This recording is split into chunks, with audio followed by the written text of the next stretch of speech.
Exams are coming up. At this, the girl freaks, but she can't show it. She's helpless towards a phrase that makes her jump out of her skin. She shivers and her eyes tear up, but school taught her that's for the weak, so instead she breathes and listens as the teacher tells her the rules and regulations of how not to fail. She doesn't get taught that failure is a natural part of life, but rather gets threatened with the mere thought of it. Step 1. Be on time for your exams, because who cares if you were up all night contemplating suicide, or you're being sick the whole morning because of stress? Who cares if you were having a panic attack in the car on the way to school and almost fainted? Be on time, be prepared, or else you'll be disqualified, as if your whole future depends on being on time for one exam. Step 2, bring the right equipment. That means, yes, the compass you used to hurt yourself with, or the ruler that you snapped out of pure anger that you even have to take these exams.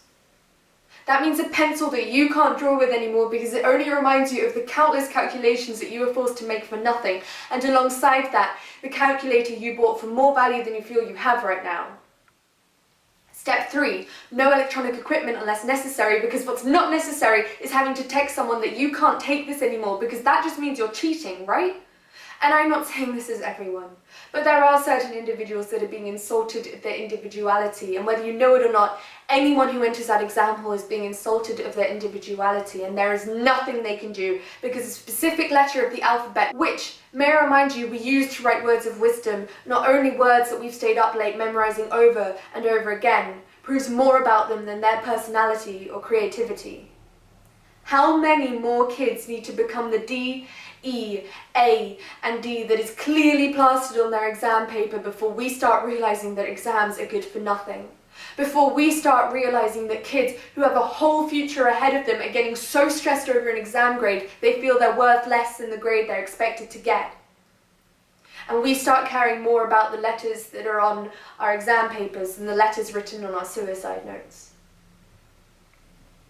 The definition of teacher is someone who teaches, especially in schools, but what about the teachers that don't teach in schools? What about the teachers who teach us how to be kind, not only to others but to ourselves too? What about the teachers that teach us how to be brave and appreciate what we have? What about the teachers that we will lose inside of ourselves because we're too busy sitting in front of books of anything but how to be a human being, instead of exploring the world and learning things we can teach the future generations? This girl, listening to her teacher, cries. She cries because she can't pass those exams. Even though she's intelligent and ambitious, she is not equipped to sit in a room for 2 hours getting stressed over a piece of paper she may as well just rip. She's not equipped to be placed into categories of dumb and not dumb because she knows that's just wrong. She'd be put into the dumb category, but she writes with words that are brighter than the rainbow, taking her far past the thunderstorms of examinations, and her smile lights up the room when she enters one, but even that has been stolen by the piece of paper. Exams are coming up, her next teacher tells her, and within the silence of the students listening to the teacher, the world loses another soul stolen by a piece of paper.